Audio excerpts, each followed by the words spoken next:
జై శ్రీరామ్. అందరికీ నమస్కారం. వెల్కమ్ టు న్యూస్ అఖండ. నేను మీ కస్తూరి శ్రీధర్. మిత్రులారా, ఈరోజు ఒక అత్యంత విషాదకరమైన అలాగే ప్రతి ఒక్కరికి కూడా కోపం తెప్పించే విషయం గురించి దాని గురించి మాట్లాడుకుందాం. నాకైతే మామూలు రావడం లే కోపము. ఈ న్యూస్ విన్నారంటే మీకు కూడా మామూలుగా ఉండదు. ఓకేనా? మన భారతదేశం పైన పుల్వామాలోను అలాగే ఉరిలోను ఎర్రకోట దగ్గర అలాగే ముంబైలో ఉగ్రవాద దాడులు చేసినప్పుడు అలాగే మొన్న ఈ మధ్య పెహల్గాంలో నీ మతం ఏంది అని చెప్పి అడిగి మరి మతం ఆధారంగా చంపినప్పుడు ఈ దాడుల్లో మన అమాయక ప్రజలు అదేవిధంగా సైనికులు చాలామంది ప్రాణాలు కోల్పోతా ఉంటే అప్పుడు మన భారతదేశంలో ఉన్నటువంటి కొంతమంది ముస్లింలు ఎందుకైతే నిరసన తెలపలేదు? ఏది ఈ తీవ్రవాదులకు వ్యతిరేకంగా, పాకిస్తాన్కు వ్యతిరేకంగా, ఉగ్రవాద దాడులకు వ్యతిరేకంగా ఎందుకైతే నిరసన తెలపలేదు? అవునా కదా? అర్థమవుతుంది మీకు? అప్పుడు వాళ్ళ గొంతులన్నీ కూడా యాడికి పోయినాయి? ఎందుకు మోగపోయినాయి వాళ్ళ గొంతులన్నీ కూడాను? ఏముంది వాళ్ళ నోట్లోను అంటాలే. ఇక్కడ ఏంటంటే నేను అందరి గురించి మాట్లాడడంలా. ఎవరైతే ఇక్కడ పాకిస్తాన్ ప్రేమికులు, పాలస్తీనా ప్రేమికులు, ఈ ఇరాన్ ప్రేమికులు ఎవరైతే ఉన్నారో వాళ్ళ గురించి మాట్లాడుతున్నా. ఒక వీడియోలో ఇద్దరు పిల్ల బచ్చాగాళ్ళను ఒక అమ్మాయి ఒక యాంకర్ పోయి ఇంటర్వ్యూ చేస్తూ ఉంటే, సరే ఏది ఖమేనీ చనిపోయాడు కదా, ఏది మీ అభిప్రాయం ఏదో చెప్పమంటే పిల్లమ్మడాకుడు కూడా అంటాడు, సరే ఆయన చనిపోయినాడని ఎవరు ఖమేనీ చనిపోయాడని చెప్పేసి వీడు ఉదయం అంతా ఏడ్చాడంట. వీడికి అవకాశం ఉంటే పోయి ట్రంప్ను ఆయన ఎవరు ఇజ్రాయెల్ ప్రధాని నెతన్యాహును చంపేస్తాడంట. ఓరే సరే నువ్వు ఇన్ని మాట్లాడుతున్నావు కదా, మరి ఈ దేశంలో ఉండవు, మోడీకి ఏదైనా ఇబ్బంది అయితే నువ్వు ఏడవంటే నేను ఎందుకు ఏడుస్తా, నాకేం అవసరం అంటాడు. ఇట్టాటి అదేదో సినిమాలు చెప్పినట్టు పిల్లోళ్ళు కాదురా వాళ్ళు టైం బాంబులు రా నాయన అన్నట్టు టైం బాంబులు పెట్టి పెంచుతాంరా స్వామి మనము, ఆ టైం బాంబులు పెంచుతున్నాం మనం అంటాలే. కానీ ఇప్పుడు ఈ ఇరాన్ సుప్రీం నాయకుడైనటువంటి ఆయతుల్లా అలీ ఖమేనీ చనిపోతే మాత్రం మన దేశంలోని కాశ్మీర్ నుంచి కన్యాకుమారి వరకు, హైదరాబాద్ పాత బస్తీ నుంచి ఢిల్లీ వరకు ర్యాలీలన్నీ కూడా వేస్తారు. ఎందుకు చేస్తారు? చనిపోయింది ఏమన్నా మీ దేశం అయినా కాదులే, ఎవరన్నా భారతీయుడు ఎవరన్నా చనిపోయినారా, లేకపోతే ఎవరు అతను అంటే పాలస్తీనాలో జరిగినా కూడా మీరు స్పందిస్తారు, ఇరాన్లో జరిగినా మీరు స్పందిస్తారు, బంగ్లాదేశ్లో జరిగినా స్పందిస్తారు, మీరు ఆడ జరిగినా స్పందిస్తారు. ఎందుకంటే మీ మతం వాళ్ళ మతం ఒకటే కాబట్టి. కానీ భారతదేశంలో ఏమి జరిగినా కూడా స్పందించరు. పైగా ఏంటంటే ఇందాక నేను చెప్పినట్టు పాకిస్తాన్కు పాలస్తీనాలకు జిందాబాలు కొడతారు. ఏం మనుషులు రా స్వామి మీరు? నిజంగా మామూలుగా మోడీ నియంత పాలన చేస్తాడు అంటూ ఉంటారు. నిజంగా తదాస్ దేవతలు ఉంటే ఆ మాట నిజంగా అయితే బతుకు ఏమైపోయినా కూడా పర్వాలే, అది నిజం కావాలంతే. దేవుడి కంటికి కనపడి నీకు ఏం వరం కావాలో కోరుకోమని చెప్పి అడిగితే నేను అదే అడుగుతా. మా దేశంలో నియంత పాలన కావాలి స్వామి, మా దేశంలో స్వేచ్ఛ అంతా విపరీతంగా పెరిగిపోయింది, ఎవడికి నచ్చేటోడు ఎవడికి నోటికి వచ్చేటోడు మాట్లాడతారు, ఎవడికి నచ్చేటోడు బతుకుతాడని చెప్పి కోరతా నేనైతే. లేకపోతే ఏంది మతము, ఏంది కండకావరం అంటాలే.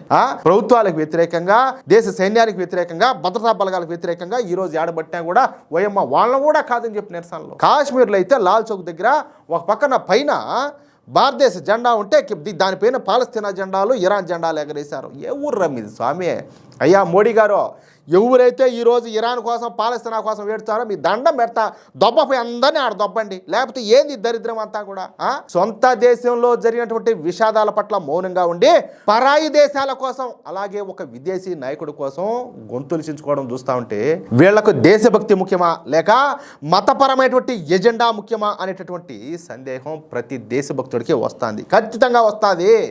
ఏలా గుండెల్లో దేశభక్తి ఉంటే ప్రతి ఒక్కడికి కూడా ఆ సందేహం వస్తుందా రాదా? కళాకారుడు తన కళను అయితే ప్రదర్శిస్తాడు, దేశభక్తుడు తన దేశాన్ని ప్రేమిస్తాడు, అవునా కాదా? కానీ ఈ ర్యాలీలు చూస్తూ ఉంటే దేశభక్తి ఎక్కడో దారి తెప్పినట్టు కనపడుతుంది. పుల్వామా దాడిలో మన సిఆర్పిఎఫ్ జవాన్లు బలిదానం అయితే ఆ దారుణాన్ని ఖండిస్తా దేశవ్యాప్తంగా వీళ్ళు కాదులే, అప్పుడు ఏదైనా వీళ్ళు రోడ్ల మీదకి వచ్చారా? రాలేదు కదా.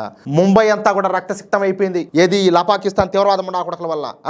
అప్పుడు ఉగ్రవాదులకు వ్యతిరేకంగా వీళ్ళు ఏమైనా నినాదాలు ఏమైనా చేశారా? ఇదే మరి క్యాండిల్ ర్యాలీలు ఏమైనా చేశారా? చేయలేదే.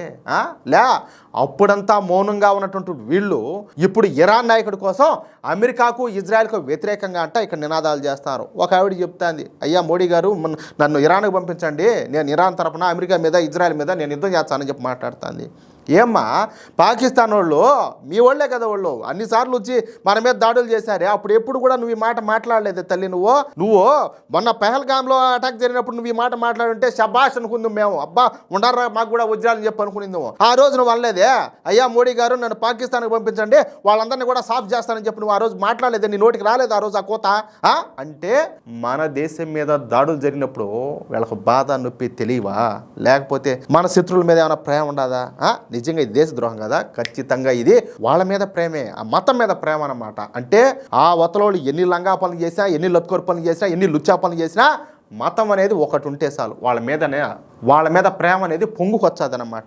ఇక్కడ మళ్ళా చెప్తున్నా, పాకిస్తాన్కు పాలస్తీనాకు అనుకూలంగా నినాదాలు చేసేవాళ్ళు మన దేశంలో కోట్లాది మంది ఉన్నారు. ఇప్పుడు ఆ వరుసలో ఇరాన్ కూడా చేరింది. ప్రధాని మోడీ గారికి, అలాగే కేంద్ర హోంశాఖ మంత్రి అయినటువంటి అమిత్ షా గారికి మళ్ళా నాదొక చిన్న విన్నపం, ఎవరైతే మన దేశాన్ని కాదని విదేశాలను నెత్తిన పెట్టుకుని ఊరేగుతున్నారో వాళ్ళందరినీ తీసుకొని పోయి కట్టగట్టి ఆ దేశాల్లో దబ్బండి. ఇప్పుడు తాజాగా ఇరాన్ నాయకుడైనటువంటి ఖమేనీ మరణంతో తెలుగు రాష్ట్రాలతో సహా దేశవ్యాప్తంగా ర్యాలీలన్నీ కూడా జరుగుతున్నాయి. స్వామి మా ఆంధ్రప్రదేశ్లో కొన్ని మారుమూల ప్రాంతాల్లో కూడా వాళ్ళ జనాభా ఎక్కువ అక్కడ ర్యాలీలు చేస్తున్నారు. ఇంకేం చెప్పాలా? మచిలీపట్నం ఏరియాలో రిమోట్ ఏరియా అక్కడ కూడా ఒక చోట ర్యాలీ చేశారు. చూస్తా ఉంటే షాక్ అయిపోతున్నారు, ఊరు ఏడున్నారా వీళ్ళు ఇన్ని రోజులు మన దేశం మీద ఇన్నిసార్లు అటాక్ జరుగుతూ ఉంటే వీళ్ళు ఏ రోజు కూడా స్పందించలేదే అని ఇజ్రాయెల్ అలాగే అమెరికాకు వ్యతిరేకంగా ప్లకార్డులు పట్టుకుంటున్నారు. ఇక్కడ మనం అర్థం చేసుకోవాల్సింది ఏంటంటే, మన దేశంలో మత స్వేచ్ఛ ఉండాలి. చాలామంది వాగుతారు, ఓయమ్మ మత స్వేచ్ఛ లేదు, మైనార్టీలు అంతా కూడా ప్రమాదంలో ఉన్నారని చెప్పి మాట్లాడుతున్నారు. నిజంగా మైనార్టీలు ప్రమాదంలో ఉంటే ఈ కథలన్నీ కూడా దొబ్బరవు, అవునా కాదా? కానీ ఆ స్వేచ్ఛను అడ్డం పెట్టుకొని విదేశీ శక్తుల కోసం నినాదాలు చేయడం ఎంతవరకు సమంజసం? సరే, ఒక్కసారి ప్రతి ఒక్కరు కూడా ఆలోచించండి. ఈ నిరసనల వెనక ఉన్నటువంటి అసలు కారణం ఏంటి? దీని గురించి ప్రతి ఒక్కరు కూడా ఆత్మపరిశీలన అయితే చేసుకోవాలా. అది కేవలం మతపరమైనటువంటి ఐక్యత మాత్రమేనా, లేకపోతే ఇరాన్ వంటి దేశాల ఎజెండాను మన దేశంలో అమలు చేయడానికి జరుగుతున్నటువంటి ప్రయత్నమా? అవునా కాదా? నేను అడిగే దాంట్లో తప్పుందా? చూడబోతే సామాన్య ప్రజలందరినీ కూడా రెచ్చగొట్టి దేశంలో అశాంతిని సృష్టించడానికి ఇదొక కొత్త రకం కుట్రలా కనపడుతుంది. వీళ్ళ డబుల్ స్టాండర్డ్స్ మరొకసారి అయితే బయటపడుతున్నాయి. గతంలో కూడా పాలస్తీనా విషయంలో ఇదే విధంగా చేశారు. మీరు గమనించారు కదా, మన దేశంలో ఎన్నోసార్లు ఉగ్రవాద దాడులకు పాల్పడి వేలాది మందిని పొట్టన పెట్టుకున్నటువంటి పాకిస్తాన్కు వ్యతిరేకంగా ఏ రోజు కూడా వీళ్ళు ర్యాలీలు అయితే చేయలే. వ్యతిరేకంగా ఏ రోజున చేశారా? చేయలా. ఈ విధంగా ఏ రోజు కూడా ఏడవలా. అమ్మో నాయన, ఈ రోజు అయితే ఏడుపులు, అవి మామూలు ఏడుపులు కాదు. ఎట్టపోయింది మీకు ఆ రోజు? ఇన్ని దాడులు జరుగుతా అంటే మీరు ఏడున్నారు మీరంతాను అంటాలే, ఏ రోజు మీరు ఆడసలేదే. సరే, ఈ మన దేశంలో జరిగినటువంటి తీవ్రవాద దాడుల్లో హిందువులు చచ్చిపోయినారు, ముస్లింలు చచ్చిపోయినారు, క్రిస్టియన్లు చచ్చిపోయినారు, అందరూ చచ్చిపోయినారు కదా. ఎందుకు ఆ దేశాలకు వ్యతిరేకంగా మీరు నిరసనలో ర్యాలీలు చేయలేదు? మీరు ఎందుకు ఆ రోజు ఏడ్చలేదు అంటాలే. ఏడ్చారా? లే. ఇది ఒక మతపరమైనటువంటి ఎజెండా తప్ప మరొకటైతే కాదు. మన దేశ సరిహద్దుల్లో ఉగ్రవాదులంతా కూడా మన సైనికులను, అలాగే మన దేశ సామాన్య పౌరులను చంపుతా ఉంటే పట్టించుకొని వీళ్లకు వేల కిలోమీటర్ల దూరంలో ఉన్నటువంటి ఇజ్రాయెల్, అమెరికా పైన కోపం చూపించడం పట్ల సామాన్యులు కూడా తీవ్రమైనటువంటి అసహనం అయితే కలుగుతుంది. ఒకవేళ వీళ్ళకు నిజంగానే మనుషుల ప్రాణాలంటే ప్రేమే కనుకుంటే, మన దేశంలో ఉగ్రవాదులు దాడులు చేసి చంపినప్పుడు వీళ్ళు ఎందుకు స్పందించలేదు? 100 సార్లు అడుగుతాను నేను ఈ క్వశ్చన్. ఎందుకంటే వాళ్ళు చేస్తాను తప్పు, వాళ్ళు చేసిన తప్పు.